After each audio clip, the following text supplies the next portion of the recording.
Hello friends, if you are preparing for the CAIIB exam then आपके दिमाग में एक सवाल तो हमेशा ही रहता होगा। अगर आप चारों के चारों पेपर्स एक बार दे रहे हैं या फिर पहली बार दे रहे हैं तो you will have this question in your mind definitely कि can you clear the CAIIB exam all the 4 papers along with the elective paper in your first attempt, है ना। आपके दिमाग में भी ये सवाल होगा। तो इसी सवाल का जवाब हम इस पर्टिकुलर वीडियो में ढूंढने जा रहे हैं and this video will be very much relatable to you if you are preparing for the CAIIB exam. और स्पेसिफिकली अगर आप अभी जुलाई वाले जो साइकिल में कैब एग्जाम दे रहे हैं ये आपके लिए काफी ज्यादा रिलेवेंट है, राइट। तो लेट अस सी कि कैन दिस हैपन, बिकॉज अगर हम लोगों से पूछे, 4 लोगों से पूछे कि हाँ भाई ये हो सकता है या नहीं, जिन्होंने दिया है जिन्होंने नहीं भी दिया है वो भी यही कहेंगे कि ये तो हो ही नहीं सकता, right. They will be saying this. But if you properly search over the internet आपको कई सारे एग्जांपल्स मिल जाएंगे ऐसे लोगों के जिन्होंने एक्चुअली क्लियर कर रखा है कैब एग्जाम को in their very first attempt and all the 4 papers along with the elective they have cleared. ठीक है, तो यहां पर हम बात कर रहे हैं, आपको ध्यान देना है कि हम ये नहीं कह रहे हैं कि कैब एग्जाम में एकदम मतलब जितने total marks 100 out of 100 full दे आने। You have to clear this particular exam. ठीक है, ये चीज आपके दिमाग में होनी चाहिए। सबसे पहला पॉइंट तो ये है।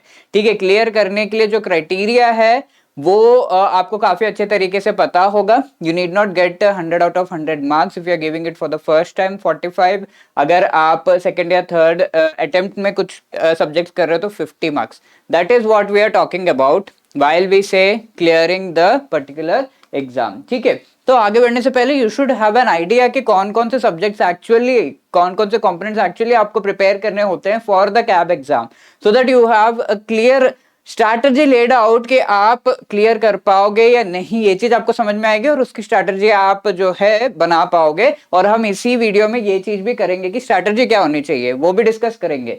तो कंपलसरी सब्जेक्ट पेपर्स आपके हैं and there is elective paper.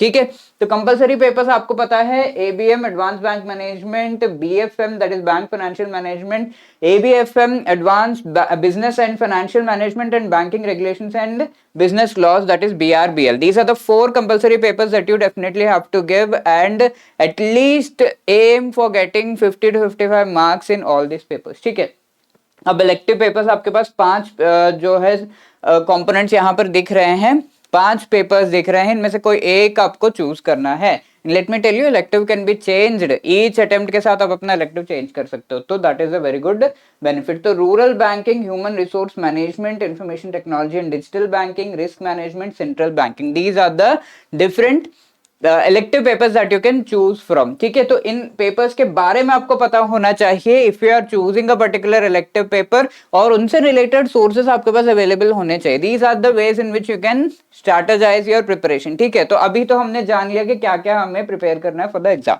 Now what is the, लोगों की धारणा क्या है, what do people think about the CAB exam and CAB के जो कंपोनेंट्स है जिनको आपको क्लियर करना है, जो हमने अभी देखा, इससे रिलेटेड लोग क्या सोचते हैं। तो सबसे पहली बात तो भाई ये काफी ज्यादा टफ है, this is tougher than the JAIIB exam, ये चीज तो क्लियर है, ये चीज तो होनी ही है। डीप है सब्जेक्ट्स यहाँ पर, but this is very much tougher than JAIIB exam and इसको वैसे ही क्वालिफाई करना काफी ज्यादा टफ है। ये चीज को सोच कर ही लोग आगे नहीं बढ़ते कई बार कैब एग्जाम को क्लियर करने के लिए। इसके साथ साथ अगर आपका कॉमर्स का बैकग्राउंड नहीं है तो कई लोगों को ये लगता है कि कुछ सब्जेक्ट्स तो हम बिल्कुल ही नहीं कर पाएंगे, राइट। कैब एग्जाम के साथ कुछ हद तक ये चीज सच भी है, right, because if you do not have a commerce background it will be a tough time going through the components of CAB exam, that is true till certain extent also, right।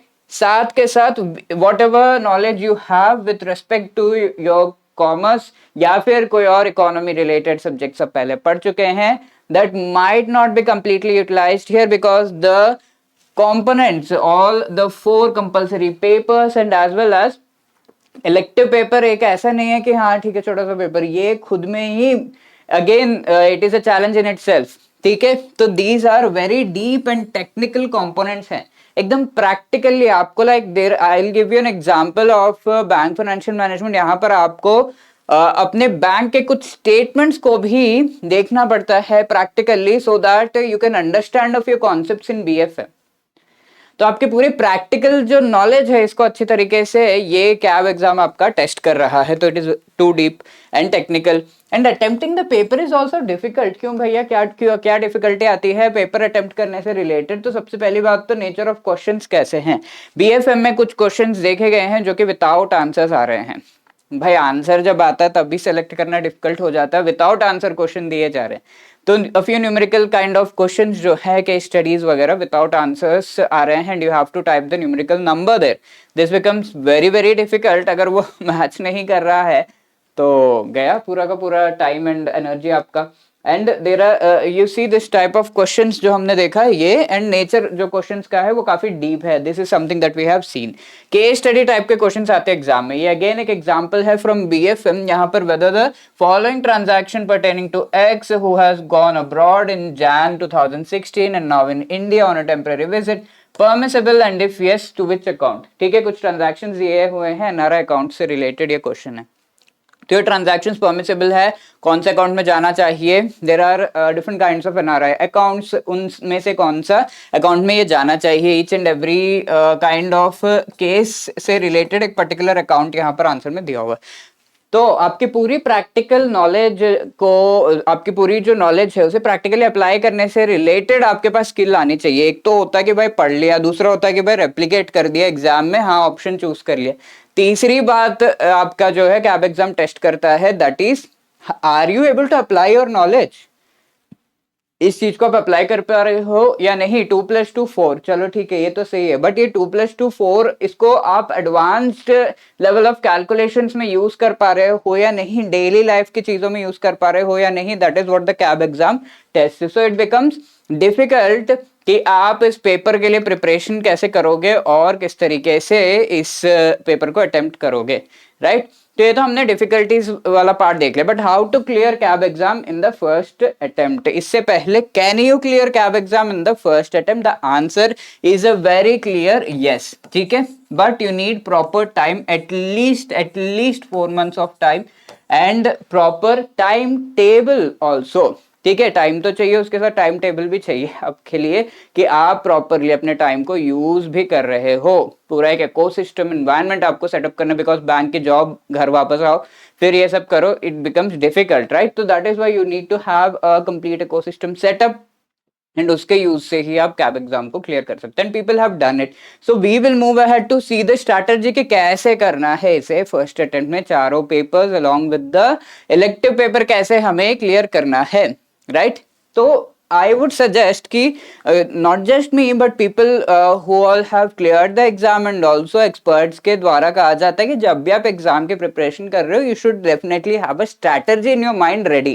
ये strategy होनी चाहिए कि हमें, आपके ये चीज clear होना चाहिए कि हमें कैब एग्जाम पूरा का पूरा 100 out of 100 मार्क्स तो नहीं लाना, क्लियर करना है। उसकी क्राइटेरिया आपको पता होनी चाहिए कि अगर आप पहली बार में दे रहे हो तो 45 marks in each subject and all the 4 मिला के 200 अगर आ रहे हैं तो compulsory papers you are clearing, and if you are giving it next time then at least 50 marks. So this should be your aim कि मुझे क्लियर करना है। इससे थोड़ा सा हाई 60 का अगर आप एम करोगे, you can try, it is not completely ये कि नहीं आएगा, बट इसको अगर आप एम करोगे then you can definitely go for giving your best attempt as far as clearing this particular exam is concerned। ठीक है, तो ये चीज आप कैसे करोगे? Bye maintaining a particular order. आपको एक ऑर्डर मेंटेन करना है, जो भी सिलेबस है उसे क्विकली फिनिश करना है। अरे सर मजाक क्यों कर रहे हो, सिलेबस में इतना टाइम लगता है और आप कह रहे हो कि क्विकली फिनिश करना है। तो वी नीड टू हैव, ये देखना है हमें, अगर आप 4 महीने पढ़ रहे हो तो each and every day is going into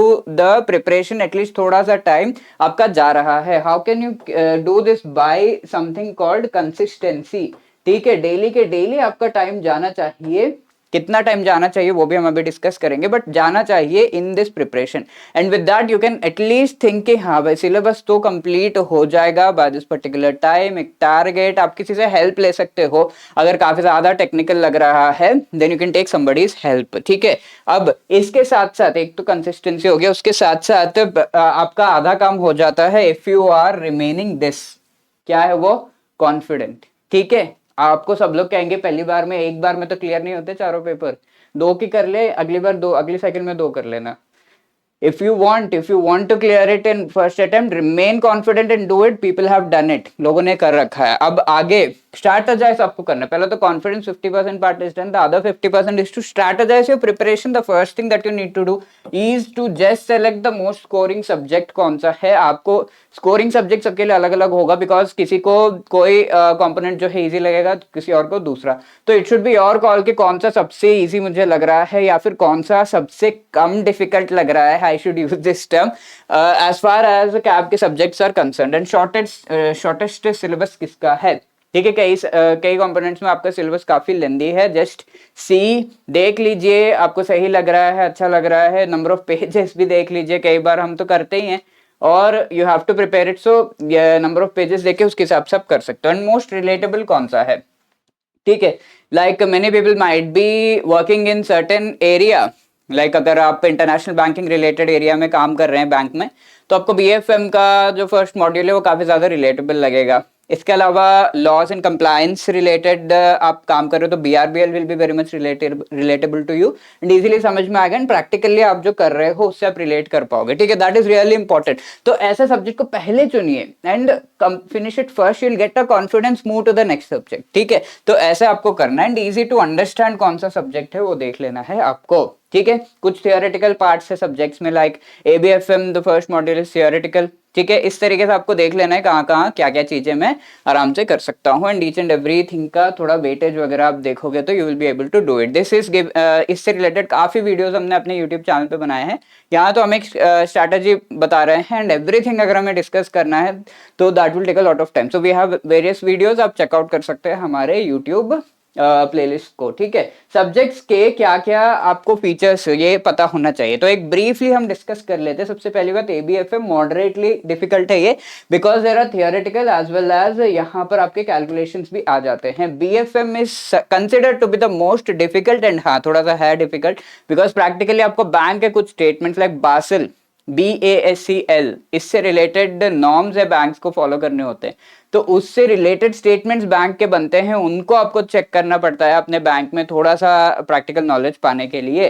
so that is going to help you, right. इसके साथ साथ जो कैलकुलेशंस है इसमें थोड़े डीप हैं, एंड थियोरेटिकल पार्ट्स भी है, it is not that, but the calculations are deep, so it becomes difficult BFM को क्लियर कवर करना। एबीएफएम अगर हम देखें it is also moderate, then BRBL जो है काफी इजी माना जाता है, because a lot of laws से रिलेटेड चीजें हैं, एंड इनको ज्यादातर आपको याद करना होता है, राइट।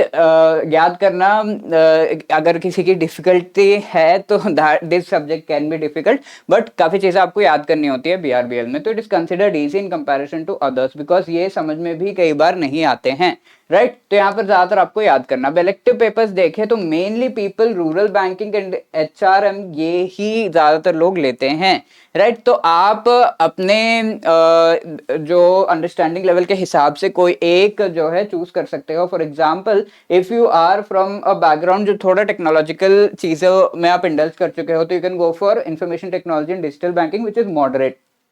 रिस्क मैनेजमेंट काफी डिफिकल्ट माना गया है, सेंट्रल बैंकिंग भी थोड़ा सा डिफिकल्ट साइड पे ही माना गया है, but if you are interested and आपका जो है इस फील्ड में आप काम कर रहे हो in the banks, then you can go for that also, ठीक है। Information technology and digital banking, and most of the people ये जो एचआरएम है ये थोड़ा सा थियोरेटिकल है, so people choose that. Even rural banking कई लोग उसमें वर्क भी कर रहे होते हैं एंड ईजी भी लगता है, तो दे चूज दैट ऑल्सो। तो हमें फीचर्स पता चल गए, एंड इसके हिसाब से आपको अपना सबसे पहले तो इलेक्टिव सही सही चूज करना है। नॉट जस्ट दिस, आपका interest and area of work सिर्फ क्राइटेरिया नहीं है, the other criteria is the available content. लोग किस चीज से रिलेटेड आपको गाइडेंस दे पा रहे हैं। लेट्स से आपको किसी की जान पहचान है, वो कैप क्लियर कर चुके हैं, रूरल बैंकिंग कर चुके हैं, तो अगर आपको ठीक ठीक लगता है rural banking, you should go for that because you have someone to guide you, ठीक है। तो इस चीज को भी आपको ध्यान में रखना है कि गाइडेंस किस चीज की मिल रही है।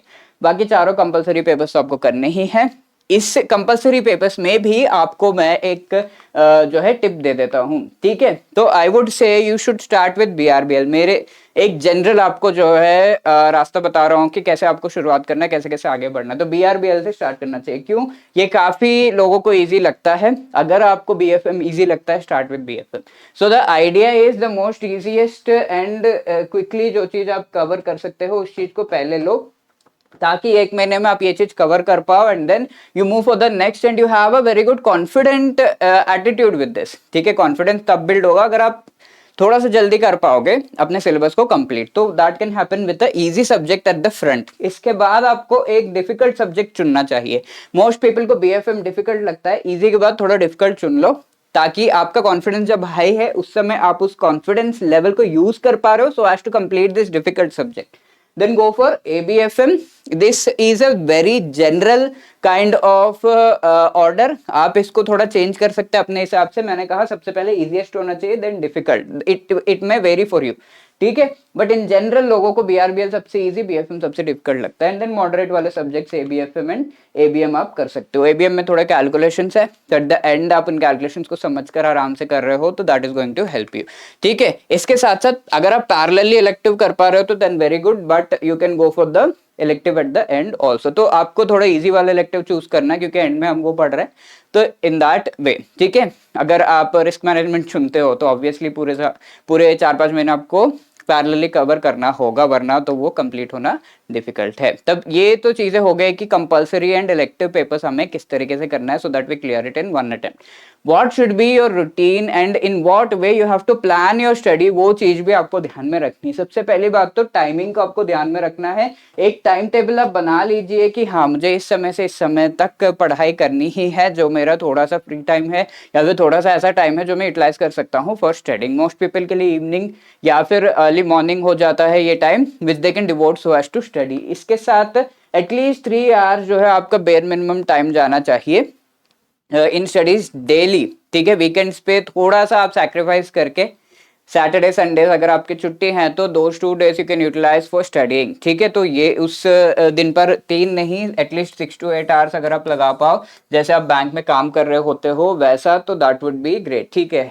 3-4 महीने के लिए थोड़ा सा हमारा जो है टाइम फ्रीली फ्लो नहीं हो रहा है, हम बाहर यहाँ वहाँ घूमने नहीं जा रहे, चलेगा, but we are studying well for the exam which is going to help us. And चीज़ों को आपको थोड़ा नीट एंड क्लीन वे में करना है, अपनी टेबल क्लीनली रखनी है, अपना स्ट्रैटेजी के हिसाब से चीज़ों को कंप्लीट करना है, टारगेट्स ऐसे बनाने हैं कि वो अचीवेबल रहे ताकि कॉन्फिडेंस लो ना हो। ये सारी चीज़ें आपको ध्यान में रखनी है, right. So this is how you can just think and plan of clearing all the 4 compulsory and elective subjects in one single attempt of the CAB exam, right? If you have any other queries, you can always call us on 8146207241 या फिर you can drop a mail at hello@edutab.co.in and we will be replying you with the befitting answer, ठीक है। अगर आपको हमारे videos अच्छे लग रहे हैं then please do drop a comment in the comment section या फिर यू कैन मेल अस कि हाँ या आपके वीडियोस जो है हमें अच्छे लग रहे हैं, right. All the best for your preparation, keep your confidence high, thank you.